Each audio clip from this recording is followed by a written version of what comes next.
Akademiks is calling out Joe Budden and the Breakfast Club and other major platforms for being cowards. What do y'all want to do? Rock Nation?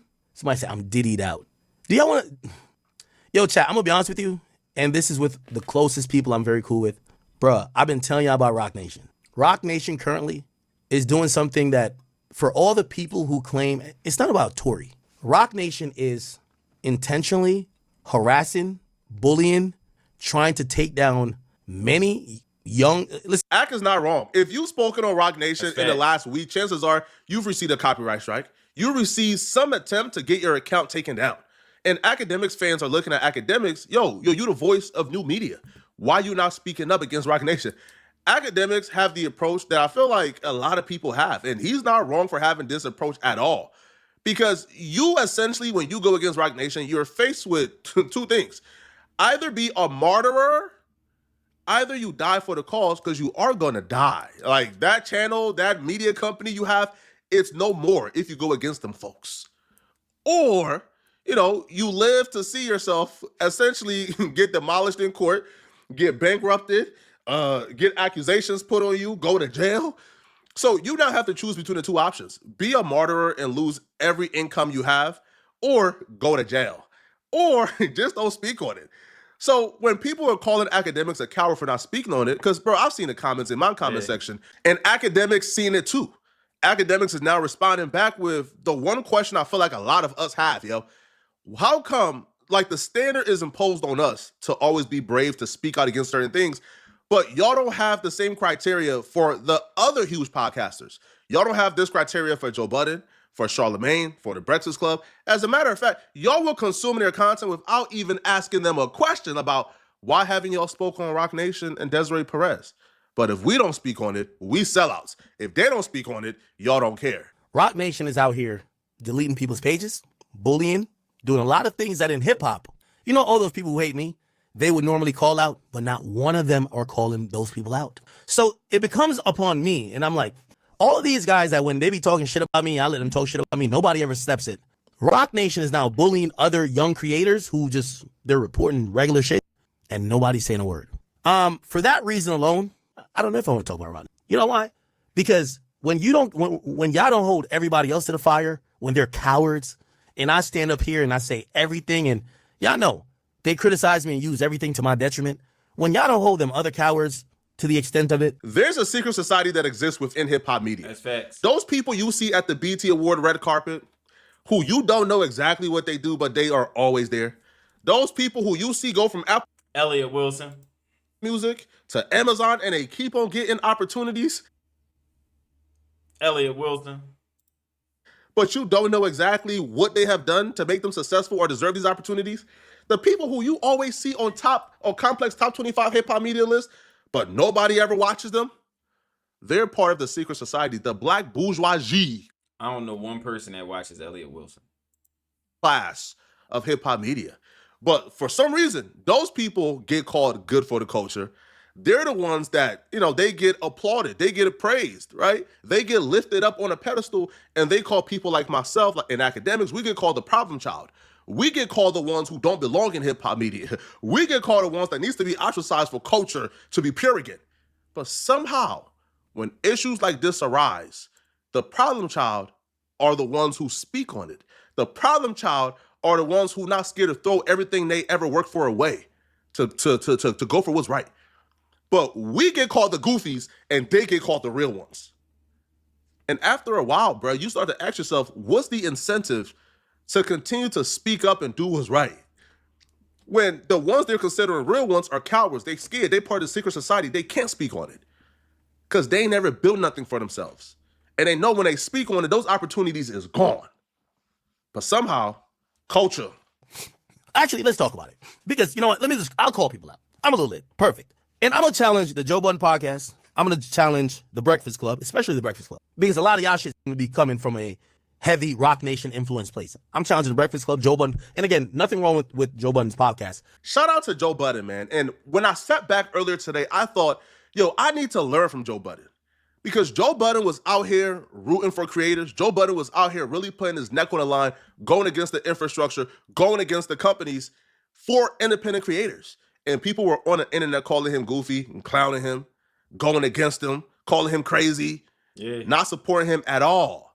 Joe Budden finally said, okay, hey, bro, I fought long enough, bro. All right? I had my pitchfork up. I was fighting this good fight, and none of you guys support me. You know what Joe Budden did, bro? Joe Budden went ahead and got a manager who knows a lot about business. And Joe Budden said, man, I'm done speaking up for these niggas, bro. Where the paper at?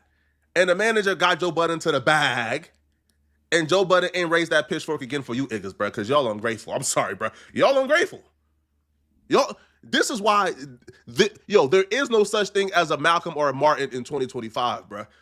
That playbook done ran its course, bro. We not dumb no more, bro. We know the playbook now. Man, if you would have told Martin and Malcolm, bro, they was dying for this new crop of nigga, they would have said, you done lost your mind, man. You crazy. Man, I ain't dying for these niggas, bro. They ungrateful, man. The playbook is already here. We already know, bro. If we crash out and lose everything we got for these new crop of niggas, bro, the first thing they gonna say is, man, dumb ass boy done crash out, bro. Lost it all trying to be. Come on, bro. Y'all know I ain't lying, man. I can't necessarily say that because I respect it, bro. Like, on this channel, a lot of people give Flakko flack, and I've been saying this over the last few weeks, and I called out what Flakko was doing, and I said, yo, I respect that. I got friends in the media space who say, yo, I hate Poetik Flakko because he was on No Jumper. I never watched Flakko on No Jumper. But I did see him standing up for this, and I respected it. So if you watching this right now, you gotta have respect for people like Flakko right now because he's doing something that everybody else is scared to. If you watch Akademiks, I don't care what podcast you watch, that's mainstream. They not talking about it. They scared. Charlamagne the God, Jay-Z got him fired from Hot 97 back in the day, and he's scared of Jay-Z ever since.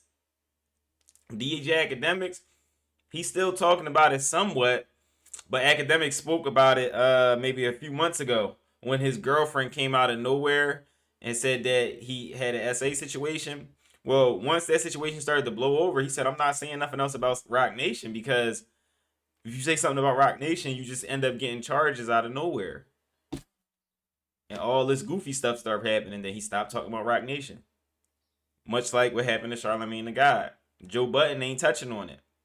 Everybody's podcast don't want no smoke. But then you got this guy right here. You gotta respect that, y'all. You gotta respect that. And I can't say the Flakko like the new crop of people coming behind him, because I'm coming up. But I'm gonna stand on business when I get my chance. Like, I ain't got time to get bullied. I don't get bullied. The first thing they gonna say is, oh, he crashed out. Stupid ass boy crashed out, bro. Oh, he doing too much. Bro, Martin died for you niggas.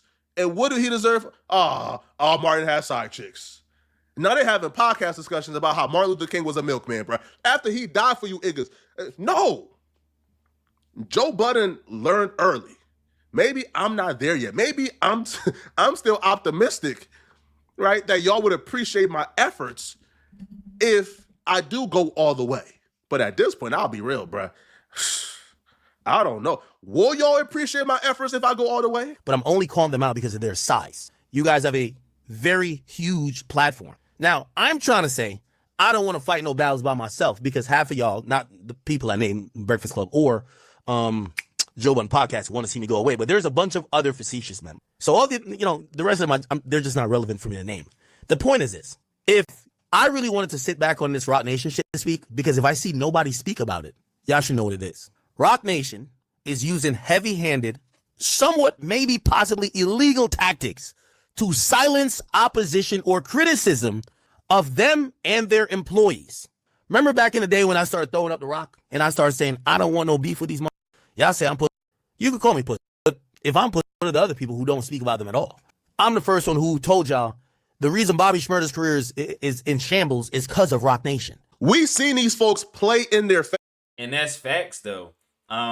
Remember when the Tory Lanez stuff dropped and I gave y'all that video 2 weeks ago. And on that video, I then went over to the Shade Room and I said, how is Hot 97 breaking news with all this Tory Lanez stuff that's coming out, the new evidence? Let me go over to the Shade Room. We was like an hour into the news breaking. I went over to the Shade Room.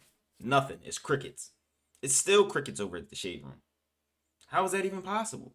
Then we go over to TMZ. Crickets. Ain't nothing over at TMZ. How is that even possible? But TMZ just 2 weeks before that or was it the Shade Room? They did an interview with the guy who stabbed Tory up. So you got an interview with this guy. This guy isn't stuck in the hole. This guy isn't planning to go to court. He's doing interviews with TMZ, putting a narrative out there for the world. The Shade Room hasn't reported on all the Megan Thee Stallion stuff yet. TMZ hasn't reported on all the Megan Thee Stallion stuff the way that they've been reporting against Tory. What's going on? Now, this is TMZ in the Shade Room. And you're saying DJ Akademiks is supposed to go up against these guys? We got to be fair. I grind Akademiks up on this, but there is some courageous things he does. Flakko. A lot of people don't like Flakko. But look at the courageous stuff he's willing to do. Where's the rest of the media at? They're silenced. They're being silenced by Rock Nation. Let's keep going, y'all.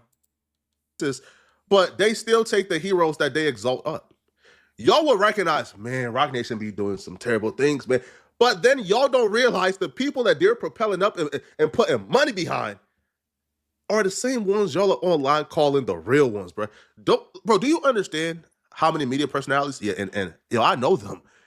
How many media personalities Rock Nation got backs behind that you don't even know? Like you just watching these folks, not even understanding their mysterious rise, not even understanding. Hold on, bro. You was just an intern at Complex. Now you running like a department at Apple Music. Hold on, bro. Facts. You was just a coffee getter at BET. Now come on, bro. But y'all don't ever question the media personalities. Y'all know is backing them folks, man. But y'all gonna question us and question every move we make. It don't make sense. Yo, we seen with the NFL, man. Rock Nation told y'all, man, we not watching the NFL no more, man. Hey, bro, any artist, we not performing. He told Jermaine Dupri, hey, bro, they offering you a job to run the Super Bowl? Man, hell nah, bro. Man, look, bro, we're not bringing our sauce there, bro. Man, they asked Jay-Z, yes, sir, I'll take it. Hey, bro, but can't you get, these niggas to stop boycotting? Man, I got y'all, bro. Don't worry about it. He made y'all stop boycotting, bro, after getting a multi-million-dollar deal. But yet y'all love Jay-Z, y'all love Rock Nation, man. Hey, man, listen, bro, I ain't gonna die on that hill, man. Hey, bro, because I know when I die and on that hill, bro, or if I die on that hill, bro, the first thing y'all gonna say, man, stupid that boy tricked himself out position, man. Man, stupid that little boy thought he was bigger than the program, bro. Y'all gonna celebrate on my grave? Hell nah, man. Hey, bro, if we all throwing up the rock, we throwing up the rock, homie. I'm sorry. Hey, if we all throwing up the rock, we all throwing up the rock, bro. But if we all picking up the rock, then let us all pick it up together and chastise the one who don't pick it up. But don't come over here trying to chastise us for not being brave and bold, and then you go over to them other podcasts and throw up the rock with them. Rock Nation did so much shicey shit with Epic. Epic wanted no parts to do with Bobby. They said, y'all go get him. But we gonna have to fight it out on a legal perspective because we own him and y'all been interfering with our contract with the nigga. So now Bobby Shmurda gets no support because it's gonna be a legal fight. They tried to do it with Uzi. They did it with Meg Thee Stallion. I've been telling y'all this. But again, let me tell you this. I'm not Jesus. I've never told you I'm Jesus. Never confuse act for the one that says, no, I'm just here to die for y'all sins. No. So when I look around and I see, ain't that Debo? And everybody was like, no, we won't fuck Debo up. Yo, let's ride. Everybody was ganging up with me like, all right, let's ride. I show up. I look around and say, where y'all at? Everybody at home. Everybody like, oh, I couldn't get a babysitter. I'm not fighting Debo by myself. So I told y'all I want no smoke with Rock Nation. And I still don't want no smoke with them. But I do want y'all to hold these other media outlets accountable. Let me tell you what's happening in Rock Nation. I don't necessarily care about Desiree Perez, who's the CEO. By the way, if you don't know her history, 6ix9ine first mentioned her back in the day. Desiree Perez is a woman who used to be doing things in and in accordance with drug dealing. She was working with the cartel. She was transporting drugs. She got caught. Her boyfriend or whoever else she was dealing with at the time, they were also involved in the drug trade. She took a plea and she was a state's witness. The same thing. This is why 6ix9ine was confused. Why does the industry bow to Desiree Perez, who was who cooperated against the cartel, but they're down to oust me because I cooperated against the 9 Trey gangsters. At that point, everybody had every excuse. Oh, well, she's a woman. You know, you got to treat women like kids. Again, like, they don't, a man snitching, problem. You can't fuck with him. A woman is this, come on. It's a woman. I'm not even buying the woman card, bro. The woman card is just an excuse because they know they don't want no smoke with Big Day Day, man. They know Day Day bringing smoke, bro. Yo, these dudes is not as tough as we think they are, bro. Meek Mill speak out against rats, trying to oust all rats from the industry, bro. Man, he took that check from Day Day and he set his happy ass down. Well, why? Yo, they think they gangster until they meet a real gangster. Day Day, right? Big Desiree, Big Day, she a real gangster. So I'm not even trying to buy that excuse, bro, as a woman. Nah, because we've seen them chastise women for snitching before, bro. They just know Big Day Day ain't for play. They, they know who to act crazy with. Man, cut it out, bro. Listen, y'all let me know in the comment section, man. Look, I gotta say, Flakko, you 100% right about this. This is one of them situations where you gotta have some type of morals. And with the Tory Lanez situation, this is what got me in it. Nobody really explained it all to me, but when I finally looked into Tory Lanez situation, I came to my own conclusions, and I said, this man is innocent. All of this stuff is happening in the background because, like, I keep my eye on stuff. You get what I'm saying? And I can see through the BS personally. And that drew me over to Flakko. You get what I'm saying? Because he was on the same type time. It was like, you get what I'm saying? It was the same energy, seeing the same thing. And I am noticing everything in the media space, everybody's being silenced. Or everybody's scared because they don't want, like, you got to understand, DJ Akademiks really runs the media space as far as hip hop. And if they did that to DJ Akademiks and now he's scared of them, we like what you think they going to do to everybody else? You got to really ask yourself that. And that's why, like, this is so courageous what he's doing. So yeah, this is one of those things where I'm gonna keep talking about it. My page isn't the biggest, but if you want the real, you want somebody who's gonna keep it G, I'm gonna be that person just because I stand for what's right. I'm not afraid of anybody in real life. I've never been like that. I've always been somebody that bump heads with people just because I ain't a yes man. I ain't just gonna follow what you told me to say. I wouldn't do that. I wouldn't let you do that to me in face to face, so we ain't gonna do that over the internet. So yeah, that's just what it is. All right. So y'all drop a like, drop it in the comments. Let me know what y'all think about this. It's spooky. It's definitely spooky. If you really read between the lines and see everything that's going on, but it's blatantly right in front of your face. Jay-Z, his first album, his biggest album, I think it's ingrained into his genetic code. It's called Reasonable Doubt. And he moves with reasonable doubt. Like, he moves in a way that it's always going to look like it's somebody else, and it's always going to look like it ain't him, but it always goes back to him. And anybody who knows him personally is going to say it is him. But he's always going to leave the reasonable doubt. Even if Desiree Perez goes down. Jay-Z, I've thought about it in my mind's eye. He can still get out of this with reasonable doubt. I ain't know, she the CEO, but she do her own thing. I can see it. Like, I can just see it, and he walks off into the sunset. So I mean, we'll keep reporting on it. All this stuff is alleged because they sending takedowns and copyright strikes to people. I'm just reacting to Flakko. Flakko is just reacting to DJ Akademiks, and DJ Akademiks just reacting to what they see on the internet. All of this stuff is alleged, and all these are just reaction channels. Because we dealing with an entity that's very dangerous. All right. So it's your boy, What's Up, Jig? If ain't nobody tell you they love y'all, I love y'all. I'm out, y'all. I'm always keep it G. I ain't no yes man. You want to come step on something.